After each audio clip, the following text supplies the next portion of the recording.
लोग ये कहते हैं कि विपक्ष को कमजोर किया जा रहा है। विपक्ष को कमजोर कैसे किया जा रहा है? ईडी सीबीआई का यूज करके। एक बात बताओ, आप लोग ये भी कहते हो कि काला धन लाओ, और काला धन किसके पास से आएगा? मेरे पास है। या जो ये वीडियो देख रहे हैं, क्या आप लोगों के पास है काला धन? काला धन हमेशा सिस्टम के टॉप लोगों पे होता है, वो चाहे पुलिस डिपार्टमेंट में हो या कोई भी डिपार्टमेंट में हो। सबसे ज्यादा स्कैम्स तो पॉलिटिकल पार्टीज ही करती है, जिनकी सरकार होती है वो करती है, वो चाहे स्टेट गवर्नमेंट हो या सेंट्रल गवर्नमेंट हो, मानो या ना मानो। तो मैंने पहले ही कहा था कि डकैत और चोर में से हमें चुनना है। तो डकैत क्या करता है कि वो डकैत आपको पूरा लूट के लेके जाएगा और अपना घर भर लेगा। सही कोई 70 साल में आखिर एक पार्टी, कांग्रेस पार्टी, सबसे अमीर परिवार कैसा बन गया? जब आपने स्कैम्स नहीं किए तो आखिर आप सबसे बड़े परिवार कैसे बन गया? आप इतना हो तो अभी दिल्ली का सीएम पकड़ाया है, वो कहता है मैंने स्कैम नहीं किया। जब आपने स्कैम नहीं किया तो आपके पास पैसे कहाँ से आ रहे हैं? आपके टॉयलेट में 40 लाख का कमोड कहाँ से लग रहा है? ये क्या है? इतने महंगे महंगे शीश महल जो आपने बनाया वो सारे कहाँ से आ रहे हैं? स्कैम आपने नहीं किया। जब आपने स्कैम नहीं किया तो आप गवर्नमेंट को जवाब देने से क्यों भाग रहे हो? तो चलिए शुरू करते हैं। आप जाके देखो कि कितने बार महंगाई बढ़ी थी उस वक्त भी।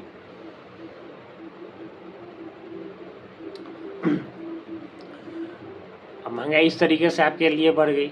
अब बात आती है कि अब बात ये बोलेंगे कि कर्जा चढ़ गया, लोन चढ़ गया। तो एक मैं एग्जांपल देता हूँ खुद का। आज मेरे ऊपर 25 लाख का लोन है। आज मेरे ऊपर 25 लाख का लोन है, लेकिन 2 साल पहले 25 लाख का लोन नहीं था, मेरे पास 20 लाख रुपए थे। क्या हुआ? मैं गरीब हो गया। लेकिन ये लोन क्यों चढ़ा भी है समझो। मेरे पास एक प्रॉपर्टी थी जिस पर 3 मंजिला मैंने घर बनाया, 2 मंजिला कंप्लीट कर लिया, जिसको लेके लगभग 45 लाख रुपए लगे। 20 लाख रुपए मेरे पास जो थे वो मैंने लगाए और 25 लाख मैंने लोन लिया। मैंने अपने लिए एक इंफ्रास्ट्रक्चर तैयार किया जिसके वजह से मैं पैसे कमा सकता हूँ आने वाले टाइम में, और वो पैसे हमेशा आएगी मुझे एज अ रेंटल इनकम। अगर 2 फ्लैट भी मैं सिर्फ 10,000 रुपये एक फ्लैट का लूँ तो 20,000 रुपये मुझे हर मंथ आएगा, ये हर साल आएगा। और जितनी ज़्यादा आप ये कहते हो कि देश का पे कर्जा चढ़ गया, सबसे ज़्यादा अमीर देश कौन है? सबसे ज़्यादा अरबपति खरबपति कहाँ है? अमेरिका में। सबसे ज़्यादा लोन में वो कंट्री है। बेवकूफ़ो, जाकर सर्च करो। सिर्फ आंख बंद करके नहीं चला जाता। सिर्फ आंख बंद करके चलोगे तो तुमसे बड़ा बेवकूफ़ इस दुनिया में कोई है ही नहीं। तो जब आप ये सोचो कि 2014 में रोड कैसे थे, 2014 में हर घर में लैट्रिन नहीं था, बाथरूम नहीं था, आप लोग कहाँ जाते थे? लोटा लेके। ये किसके लिए तैयार हुआ? हर गांव में इलेक्ट्रिसिटी नहीं था, इंफ्रास्ट्रक्चर किसके लिए तैयार हुआ? हर गांव में ऐसा रोड है जो शहर से कनेक्टिविटी करता है, किसके लिए तैयार हुआ? हर गांव में बिजली गया। 2014 से पहले आप अगर वीडियो देख रहे हो तो याद करो आपके गांव में कितने देर लाइन रहता था और आज कितने देर रहता है। ये इंफ्रास्ट्रक्चर तैयार होगा हर गांव में तो पैसे कहाँ से आएंगे? आपको सुविधा दिया जाएगा तो आप कहाँ से दिया जाएगा? और जब सुविधा दिया जाएगा तो अगर इलेक्ट्रिसिटी मेरे घर आ रही है तो मैं पे भी तो कर रहा हूँ बिजली बिल, तो उससे कमाई हमेशा होगी या नहीं होगी? रोड बन रहे, रोड पे गाड़ियाँ चल रही है। मैं सिंपल रोड की बात छोड़ देता हूँ। NH बन रहा, बहुत NH बना ना, NH बना, NH पर टोल टैक्स लगता है। आप यहाँ से वहाँ जाओ तो उस टोल टैक्स से भी पैसा आता है। लेकिन मैं इस चीज़ के लिए खिलाफ हूँ। हम लोग इतना ऑलरेडी टैक्स भर रहे हैं तो टोल टैक्स या तो बहुत दूर पे होना चाहिए या तो कम हो जाना चाहिए। हमारे मरीन ड्राइव बना है हमारे यहाँ, लेकिन गांधी मैदान से पहले ही टोल टैक्स लगा दिया गया है। अगर हमें मरीन ड्राइव से होकर गांधी मैदान जाना है तो मुझे टोल देना पड़ेगा, लोकल होने के बावजूद भी। तो ये एक बहुत ही गलत बात है। वो बात की बात तो ये बात हो गया। अब मैं बात करना चाहूँगा कि क्यों कांग्रेस नहीं। कांग्रेस इसलिए नहीं क्योंकि ये जो जाति का बात करता है ना कांग्रेस, ये कि बीजेपी करता है, बीजेपी नहीं पूरी कांग्रेस करती है हिंदू मुस्लिम कास्ट की। आप बांटते हो कास्ट में, आप बांटते हो रिलीजन में वक्फ बोर्ड किसने बनाया? कांग्रेस ने। अपने हिंदू के लिए कोई वैसा बोर्ड क्यों नहीं बनाया? हिंदू मुस्लिम किसने किया? वक्फ बोर्ड आज इंडिया का 3rd लार्जेस्ट है प्रॉपर्टी ऑनर। सबसे पहला है आर्मी और रेलवे, ये 1st और 2nd नंबर पे है। वक्फ बोर्ड के पास कहाँ से, जब उसके पास कुछ अपना नहीं था तो आज 3rd लार्जेस्ट कहाँ से आ गया? उससे कौन सा पावर दिया आपने? आपको पता भी है? वो किसी के भी प्रॉपर्टी पे अपना हक जमा सकता है और इसके लिए आप सुप्रीम कोर्ट, हाई कोर्ट कहीं नहीं जा सकते हो। ये कौन सा लॉ है? तो आपके लिए नफरत क्यों ना पैदा हो? जो हिंदू है वो बीजेपी को क्यों नहीं सपोर्ट करे? अब आपने मुस्लिम पर्सनल लॉ बनाया, हिंदू पर्सनल लॉ क्यों नहीं बनाया? क्यों? जब बात करते हो संविधान सबके लिए एक है तो मुस्लिम पर्सनल लॉ का जरूरत क्या पड़ा आखिर? हिंदू मुस्लिम किसने किया? इस बार का जो मैनिफेस्टो है कांग्रेस का, उसमें कांग्रेस ने बहुसंख्यक बहुसंख्यक अल्पसंख्यक अल्पसंख्यक इस तरीके से, तो सबको पता है कि बहुसंख्यक हिंदू है, अल्पसंख्यक मुस्लिम है। अल्पसंख्यक के लिए एक पार्टिकुलर एजेंडा तैयार किया गया है। आप जाके उसका मैनिफेस्टो पढ़ना, मैंने पढ़ा है। उसके लिए ये कर देंगे, वो कर देंगे, ये कर देंगे।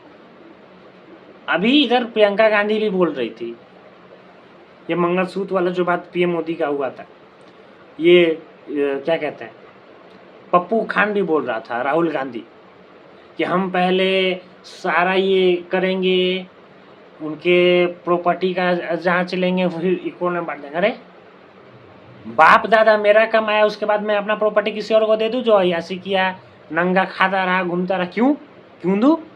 उसने ऐसा किया एक लोग कि हाँ, आपके डेथ के बाद आपका प्रॉपर्टी का 45% आपके बाल बच्चे को दिया जाएगा, बाकी 55% गवर्नमेंट ले लेगी। क्यों ले लेगी? गवर्नमेंट का बाप कमा के गया था यहाँ पे, नेहरू कमा के गए थे कि गांधी दे के गए थे मुझे, मैं क्यों दूं 55%? और वहां पे ये चीज है कि ये मुस्लिम पर्सन लोग को छुए बिना, मतलब मुस्लिम कोई भी मरता है तो उसके प्रॉपर्टी को नहीं छुएंगे। ये किसके प्रॉपर्टी को छुएंगे? तो मेरे, आपके, मुस्लिम के नहीं। तो हिंदू मुस्लिम का कौन कर रहा है यहाँ पे? कौन कर रहा है?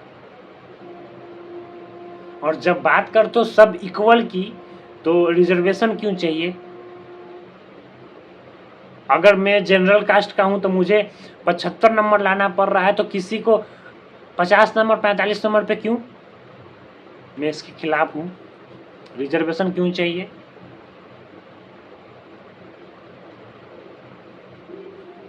इसलिए अब की बार 400 पार, अब की बार 400 पार इसलिए क्योंकि हमने हिस्ट्री में सिर्फ मुगल पढ़े हैं।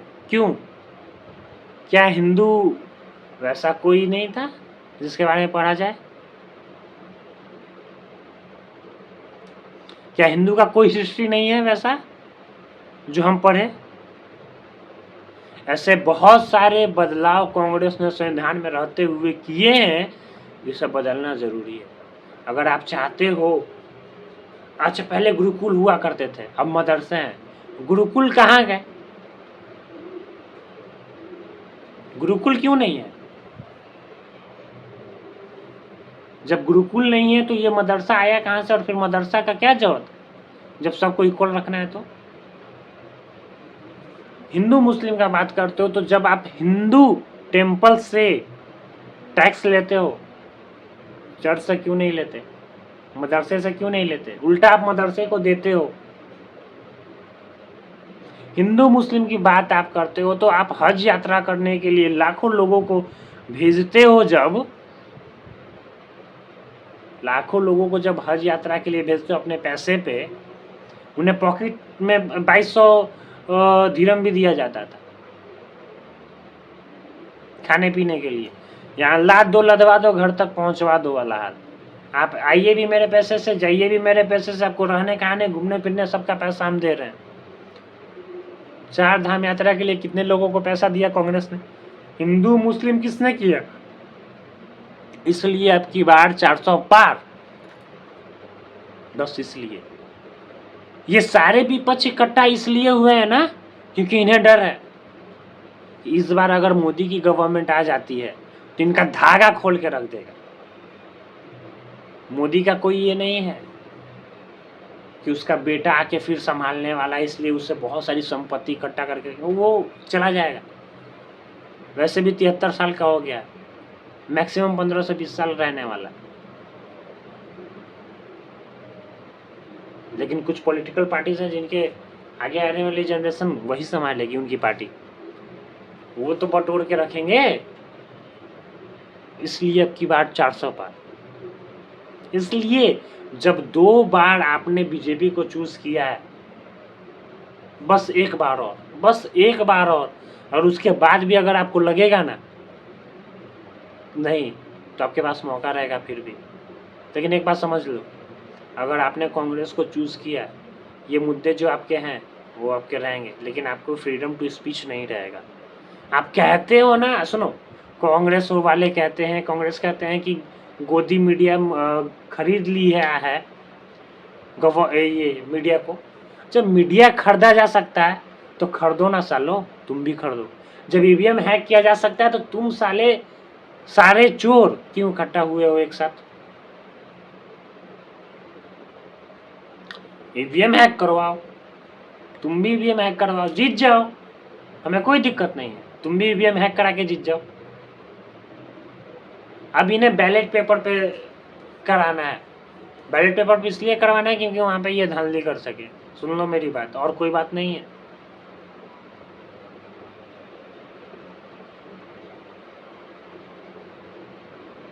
ऐसी बहुत सारी और भी बातें हैं जिससे बनाते बनाते वीडियो बहुत लंबा चला जाएगा, मैं नहीं बनाना चाहता। ऑलरेडी अभी 20 मिनट का ये वीडियो हो चुका है, इसलिए अब की बार 400 पार।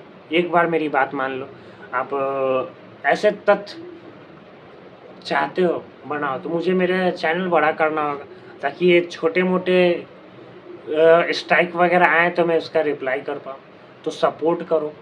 अगर मेरा चैनल बड़ा हो जाता है तो मैं अपने काम के साथ साथ, मैं ये चैनल बस मौज मस्ती में स्टार्ट किया था कि हाँ 90 दिन में क्या होता है। मेरा पहला टारगेट था बेरोजगार ब्लॉगर 90 दिन, 90 दिन में क्या होता है। लेकिन ये मेरा एक हैबिट बन के तैयार हो गया, और मेरे अंदर वो चीज़ है कि मैं सही के खिलाफ, गलत के खिलाफ खड़ा रहूँ, सही के साथ खड़ा रहूँ।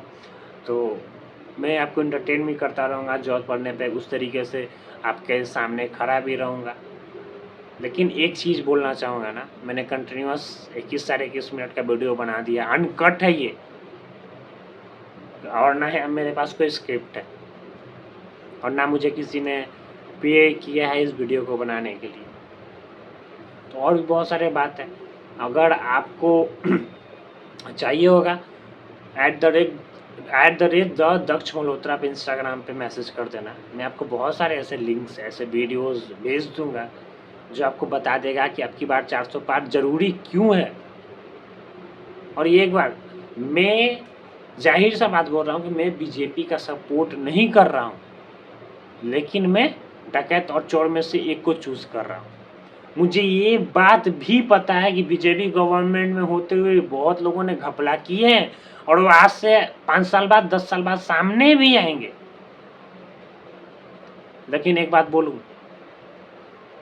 एक साउथ का बहुत कल्याण कोई हीरो है ना, जिसका ये सामने आया था केरल में या जो भी हो, उसका वीडियो सामने आया था केरल का कि हमने कांग्रेस से भरोसा किया और उसने ऐसे किया, इसलिए कांग्रेस हटाओ देश बचाओ। वो भी क्यों बोला था उसने? बीजेपी को तो नहीं बोला था। मैं एक स्लोगन जरूर देना चाहूँगा आप लोगों को, जिस पार्टी को सपोर्ट करो बस कांग्रेस को हटा दो, कांग्रेस हटाओ देश बचाओ। आप अपने स्टेट से कांग्रेस को हटा दो, अपने जिला से कांग्रेस को हटा दो, जो काम करता है उसको लाओ, बस कांग्रेस को हटा दो। देश बचाना चाहते हो। इनका मेंटेलिटी बहुत ख़राब है। यह एक ऐसा मेंटेलिटी है कि वहाँ पे अगर मैं भी जाऊँगा ना तो 1 साल के बाद मैं भी बकवास करने लग जाऊँगा। बहुत ख़राब मेंटेलिटी है कांग्रेसियों की। और एक बात और, हिंदू मुस्लिम करता है, मुस्लिम का सपोर्ट इसलिए ही करता है ना जिसका दादा मुस्लिम है, तो सिर्फ नाम हिंदू रखने से, हिंदू का नाम रखने से वो हिंदू नहीं हो जाता, गांधी टाइटल लगा लेने से वो गांधी नहीं हो जाता। अगर आज मैं हिंदू हूँ और मैं मुस्लिम नाम रख लूँ तो मैं दिल से हिंदू ही रहूँगा, मैं मुस्लिम नहीं होऊंगा। मेरे घर में अगर हिंदू देवता की पूजा होता है, मैं भले बाहर दिखावा कर लूँ नमाज पढ़ने का, लेकिन मेरा जड़ वही है, मुझे वही सिखाया गया है, मैं वही करूँगा। तो इसलिए अब की बार 400 पार। अभी बेंगलोर में या साउथ में कहीं हुआ है, एक मुस्लिम ने नेहा नाम के कांग्रेस पार्टी के ही कार्यकर्ता की बेटी का मर्डर कर दिया। कांग्रेस क्यों नहीं कुछ कह रही है? यही अगर बीजेपी का रहता तो क्या करते? वहाँ तो उनकी सरकार भी है, फिर क्यों नहीं कुछ कर रही? अब कौन कर रहा है? हिंदू मुस्लिम। अगर आप अपनी बहन बेटी का सुरक्षा चाहते हो, बीजेपी को लाओ, एक बार मौका और दो। और मैं जरूर कहता हूँ कि इस बार मोदी जी का कार्यकाल बहुत बड़े बड़े डिसीजन का होगा। अभी 370 कांग्रेस कहती थी 370 नहीं हटेगी, ये हटेगा तो ये हो जाएगा, वो हो जाएगा, कुछ भी नहीं हुआ ना। एक बार और 5 साल दो।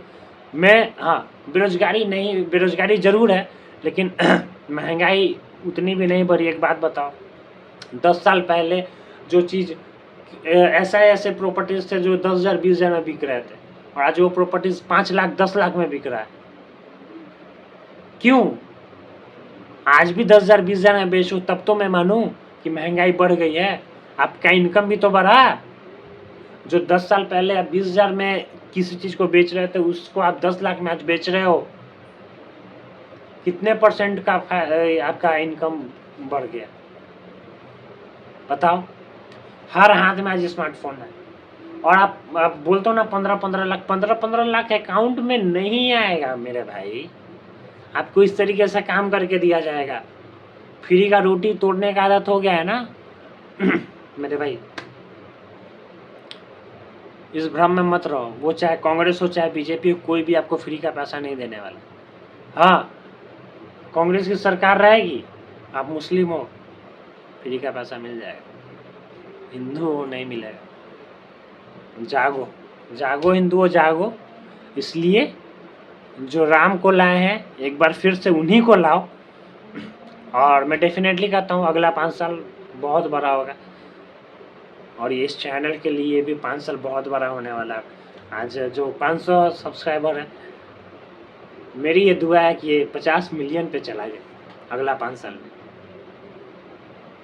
Bye bye, good night. लगभग 11 बज गया, मैं भी सोने चला। वीडियो काफ़ी ज़्यादा लंबा हो चुका है, इतना ज़्यादा देखेगा बाकी मिलते हैं फिर आगे के ब्लॉग में कल से फिर से।